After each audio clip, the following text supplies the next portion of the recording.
Good morning, grade 8s. Today we'll be looking at the lesson, The First Americans. And for that, I'd like you to turn to page 129, please. So we're going to do some reading, and I'd like you to annotate some information as we go along. So here in the picture, we see the pre-Columbian civilizations in Central and South America. Okay, and we have done those lessons before. So the first stories about people who lived in America vary. They are different, okay? And it says here, according to the story of Christopher Columbus, the Indians were the real inhabitants of the continent, since they were the ones living there when he arrived, okay? So the Indians were the first real inhabitants of America because they were there when Christopher Columbus arrived there and he discovered America. His story was based on the assumption that the area was that of the East Indies. Others say that people from Eurasia who migrated into the newly discovered lands through the Bering Strait soon became the first inhabitants.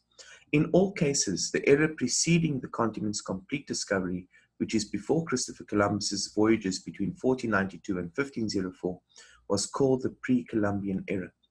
The era refers to all the period before the arrival of the European settlers and before they had any direct influence on the cultures which resulted.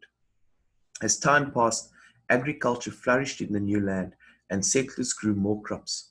And this you will learn about more in depth next year in grade 9. In certain cases, the inhabitants developed new species through artificial selection. Later, farming became more common and the technology of pottery developed too. Fire was used by the people for various reasons, and they learned how to burn forest areas for the purpose of clearing forests and using new roads to travel easier. Yet, with the arrival of the first Europeans into the new land and the interaction with the natives there, epidemic diseases spread and various wars were battled. This resulted in population decrease. Okay, so here again, I'd like you to use the skill that you've learned in English, especially when looking at the questions, to summarize, take out the important information that you need, and to complete the exercise afterwards. Right, we're going to move on to the next page. Agriculture flourished through irrigation and trade networks formed. Different civilizations spread around the new land, and the art of ceramics developed fast. And here we see, you can read up on this as well, the first writing system. Here we go. One of the most well-known civilizations was that of the Inca. The Inca started as a tribe in the 12th century AD and later grew into an empire. Many considered it as the largest in the pre-Columbian era. And again, I'll say to you, next year you will learn a lot about the different South and North American cultures that existed.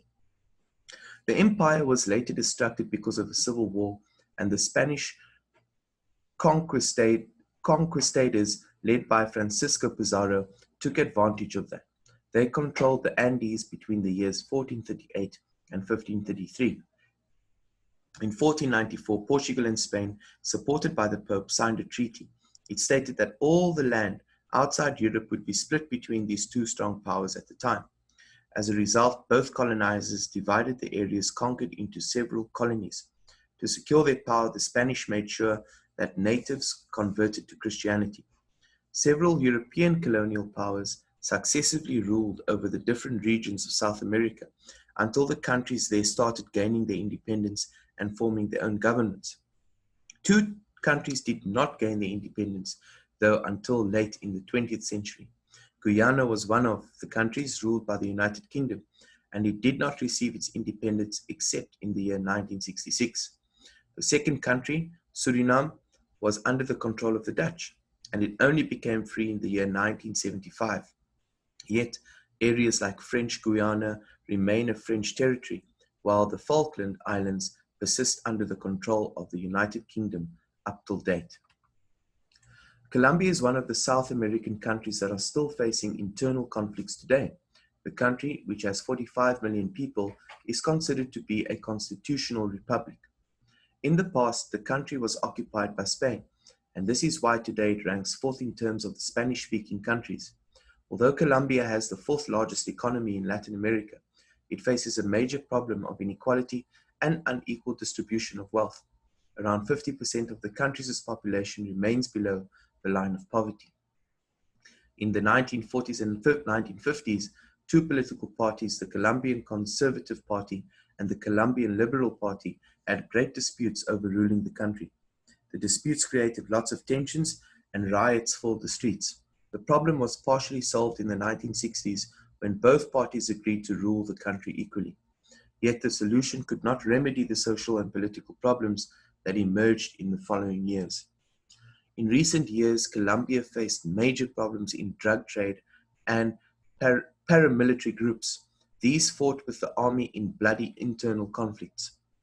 Although the government and president tried to resolve such issues, the country is still considered by many as a center for all illegal acts, kidnapping and killing. On the other hand, the country was able to maintain a certain level of economic growth. So let's have a look at the activity. I'm going to read through the questions, and I'd like you also to go back, highlight certain information, annotate, and take out the important facts that you need to know. What was the era before Christopher Columbus's discovery called? Why was it called as such? Name one of the important arts of that era. What is the name of one of the famous civilizations in that period, and how did it end? What major problems face Colombia today? Number 5. What are the two countries that did not gain their independence except late in the 20th century? Complete the table below. Name of the country, who were they ruled by, and they gained independence in when, what year? And again, for the second country as well. Thank you, grade 8s. That brings us to the end of this session.